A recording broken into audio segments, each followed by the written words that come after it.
मेरे शहर के रहस्यमय ढंग से गायब होने के बाद के दिनों में मुझ पर उस जंगल के रहस्य को सुलझाने का जुनून सवार हो गया जो अब मुझे घेरे हुए था। घने जंगल अंतहीन रूप से फैले हुए प्रतीत होते थे। इसकी ये भयानक शांति कभी कभार पत्तों की सरसराहट या किसी इनविजिबल क्रीचर की दूर से रोने की आवाज से ही टूट जाती थी। हर सुबह मैं बढ़ते डर और उत्सुकता के साथ जंगल में आगे बढ़ता था।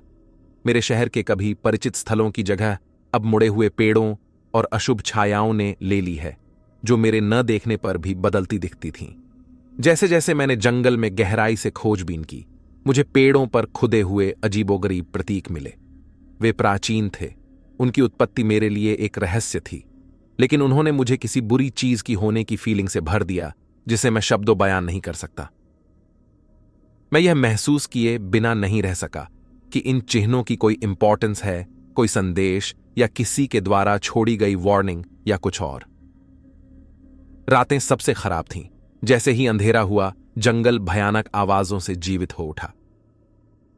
फुसफुसाती हवाओं के साथ बेचैन करने वाली आवाजें आ रही थीं, जो मुझे जंगल की ओर और गहराई तक ले जा रही थीं। पेड़ों के बीच में हर पल एक परछाई नजर आती थी, मानो वह मेरे साथ कोई खेल खेल रही हो। हर समय ऐसा लग रहा था मानो किसी की आंखें मुझ पर ही टिकी हैं। एक पर्टिकुलर रात मैंने पेड़ों की घनी छांव के नीचे डेरा डाला। जंगल में क्रूर माहौल था जिससे आराम करना लगभग इम्पॉसिबल हो गया था।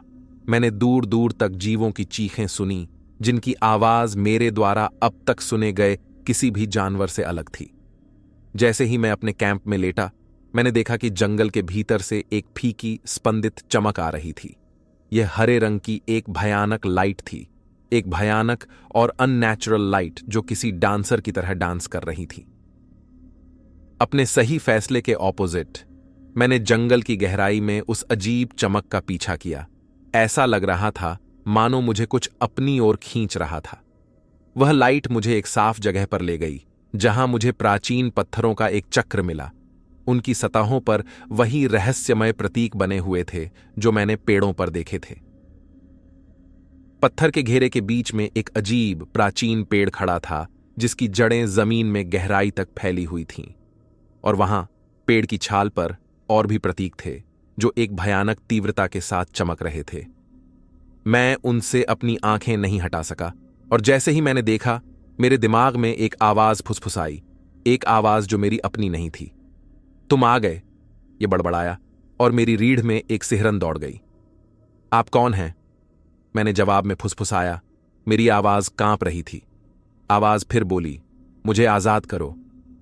मैं डर के मारे पीछे हट गया। मैं किसी ऐसी चीज से ठोकर खा गया था जो मेरी समझ के परे था, कुछ ऐसा जिसे मुझे नहीं देखना चाहिए था। जंगल में प्राचीन रहस्य छिपे हुए थे और मैं अब उसके जाल में उलझ गया था। उस क्षण मुझे पता था कि मुझे जंगल और उसके भीतर जो भी है उससे बचने का रास्ता खोजना होगा। लेकिन जितना अधिक मैंने अपने कदम पीछे खींचने के लिए संघर्ष किया, उतना ही मैं जंगल के बीचों बीच जा रहा था। जंगल बदल रहा था, मेरे चारों ओर घूम रहा था, मानो वह जीवित हो और मुझे अपनी मुट्ठी में रखने की पूरी कोशिश कर रहा हो। जैसे ही मैं घूमा, मैंने जो देखा शायद मुझे नहीं देखना चाहिए था। मैंने देखा लोगों को, पर वे जिंदा नहीं थे। वे लाशें पेड़ों पर लटकी थीं और वहां पर कोई परछाई जैसी चीज थी जो हिल रही थी। तभी मैंने अपने पीछे से एक जोरदार चीख सुनी, एक ऐसी चीख जो किसी इंसान की नहीं थी।